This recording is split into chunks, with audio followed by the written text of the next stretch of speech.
Although it feels like I've been trapped in my tomb for hours now, it's been just over 20 minutes. It's freezing. If Chris and his gang were determined to scare me into action, well, it's bloody well working.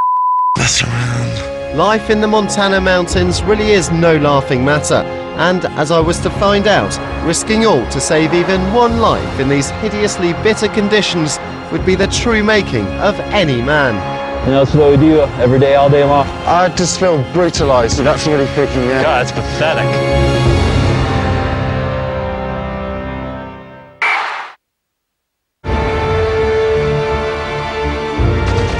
In my worldwide quest to discover the true essence of manhood, I've signed up to stand shoulder to shoulder with the mountain men of Montana.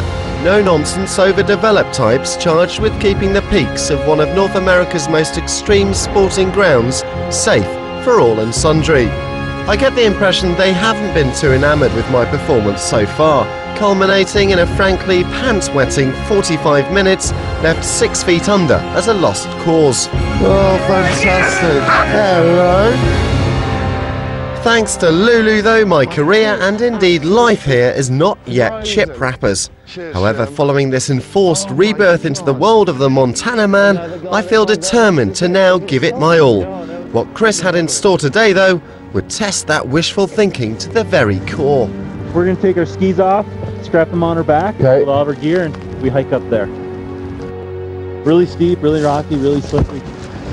How cold is it today, Chris? Any idea? It's about -10 Celsius. The old cheeky -10, is it? Yeah. Cheeky -10. It's balmy day. Yeah. Good day.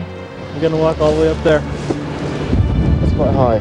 Yeah, it's a long ways up. I mean, we're already at 3,000 meters, so. Are we? Yep. Follow Brian. Follow Brian's steps, yep. Kick the steps in. The most intense rescue situations this lot often have to deal with take place far away from the pistes. It's therefore essential that I'm able to keep up over even the roughest of terrains.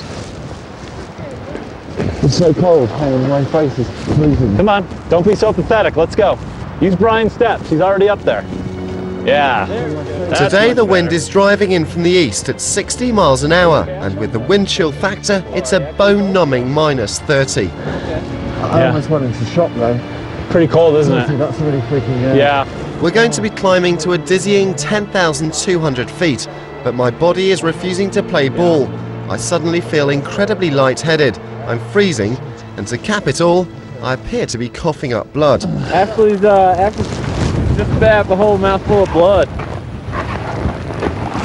I just spat blood there. Did you bite your tongue? No. Is that normal? No, it's not normal.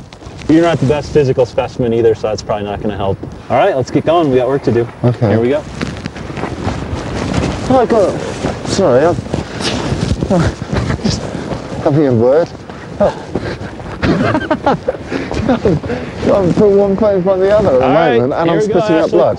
I mean, not ideal. Not ideal, in fact, very far from ideal. My heart is sinking with every step.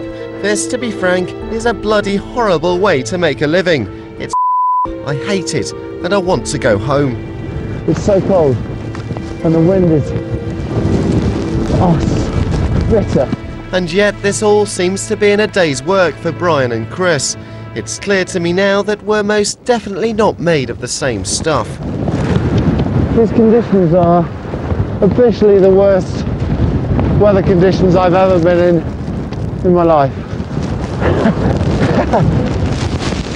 The sheer freezing numbness of it all leaves me almost delirious. Each step is harder than the last, and I can feel, well, a hissy fit coming on. How you feel? I just feel brutalised. Yeah, average day for us. You know, that's what we do every day, all day long. All right. I swear at this moment I'm just thinking, I don't know how you do this. No, That's what I'm thinking. it's not for the glory or the money, that's for sure. I swear to God, if an avalanche came now, I'd just go with it. Yeah, you wouldn't want that. I mean, avalanches happen right where we're standing. Mate, I wouldn't give a Yep. If it took me now, I'd just go with it. Okay, that might have sounded like the wailings of a spoilt little girl, but physically I knew I just couldn't go on. The boys were left with no option but to reluctantly steer me back to base camp, with my tail firmly wedged between my legs. I had failed miserably. It's day 3. After the morning briefing, I take the chance to have a chat with Chris. He thinks I'm a twerp, and at this stage in my journey to becoming a ski patroller, I'm inclined to agree. I don't think I could do what you do, Chris. I don't think you could either. No. No. I don't think you could. What makes you say that? Your work ethic, your attitude, your physical agility. Well, that's some list, and it's obvious that I either get my act together or get out. But I'm not ready for quitting just yet. Chris decides that I need some extra training, and Kevin, aka Sheriff, draws the short straw.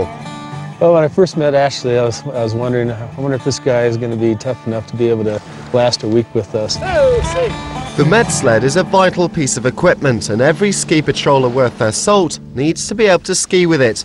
A willing victim is chosen to be my patient, and I have one final chance to prove I'm not utterly worthless here. Ashley, I'll take care of the tail rope, and you're driving the horns. Okay, fine. So I'll take the lead up here. With Sheriff on the tail rope and my patient safely strapped in, something incredible begins to happen. It appears that this is something that I might actually be able to do.